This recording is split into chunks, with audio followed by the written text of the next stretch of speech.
Salut tout le monde et bienvenue dans cette nouvelle analyse. Bon, on ne va pas tourner autour du pot, on plonge direct dans un cas clinique qui défie absolument toute logique. Vous savez, la médecine nous montre souvent des choses incroyables, mais l'anomalie qu'on va explorer aujourd'hui, waouh! Pour être tout à fait franc, c'est tellement spectaculaire que ça remet carrément en question ce qu'on sait sur les mécanismes de survie de notre propre corps. On va décortiquer un symptôme vraiment inhabituel. Un truc qui aurait dû être mortel à 100%, mais qui s'est transformé en un véritable miracle biologique. Alors, imaginez un peu la scène, car elle a de quoi laisser n'importe quel médecin sans voix. Un homme de 45 ans débarque aux urgences de l'hôpital de Niamey, au Niger, et il arrive avec un trou, littéralement un trou de 2 cm, directement dans le ventre. Et attention, c'est pas juste une petite plaie, non. Il y a du pus, du liquide gastrique verdâtre et, le plus fou dans tout ça, des morceaux de nourriture pas du tout digérés qui en sortent. En fait, il y a une communication directe entre l'intérieur de son estomac et l'air libre. C'est une réalité clinique assez choquante qui nous pousse tout de suite à nous demander « Mais comment une brèche pareille a-t-elle bien pu se former toute seule ?» Section 1. L'investigation. Cherchons l'origine du problème. Ce qui est complètement dingue ici, c'est la vitesse à laquelle tout a dégénéré. L'histoire commence à peine une semaine avant son arrivée à l'hôpital. Le patient avait une vieille blessure au pied qui lui faisait mal, du coup il a pris un AINES, un anti-inflammatoire non stéroïdien, vous savez, le genre de médicament super banal qu'on a tous dans nos placards. Et bien quelques jours après avoir avalé ça, boum, un gonflement hyper douloureux apparaît au niveau de son estomac. Et là, ça s'accélère. 72 heures plus tard, ce gros abcès éclate littéralement à travers sa peau, créant ce fameux trou. Une réaction en chaîne d'une rapidité fulgurante pour des dégâts d'une telle ampleur. Et pour bien comprendre l'urgence de la situation, gardez ce chiffre en tête, 17,64. C'est l'indice de masse corporelle du patient à son admission. Concrètement, ça veut dire qu'il est dans un état de dénutrition extrême, ce qu'on appelle une cachexie sévère. Il est très affaibli, sa tension est au plus bas, bref, son corps est déjà à bout de force. Avec une telle fragilité, la moindre complication grave devrait logiquement lui être fatale. Et ça rend la suite de l'histoire encore plus incroyable. Parce que logiquement, avec un estomac passé de la sorte, les médecins s'attendaient à trouver un véritable champ de bataille à l'intérieur de son abdomen.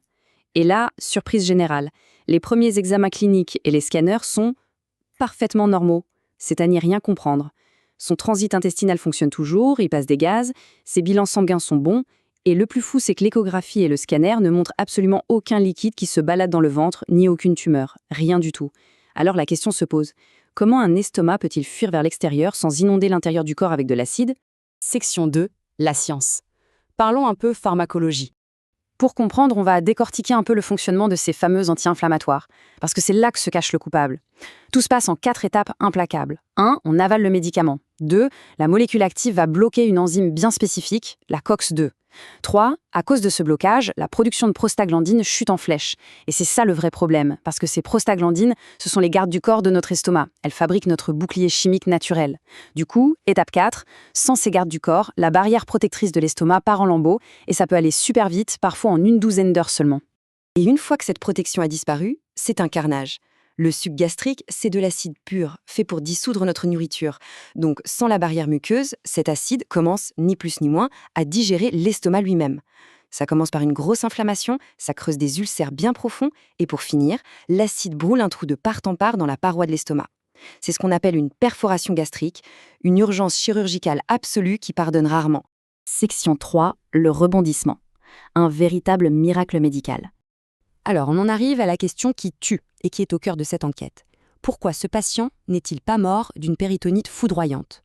En temps normal, un estomac qui se perce, ça déverse des litres d'acide et des bactéries en plein dans la cavité abdominale.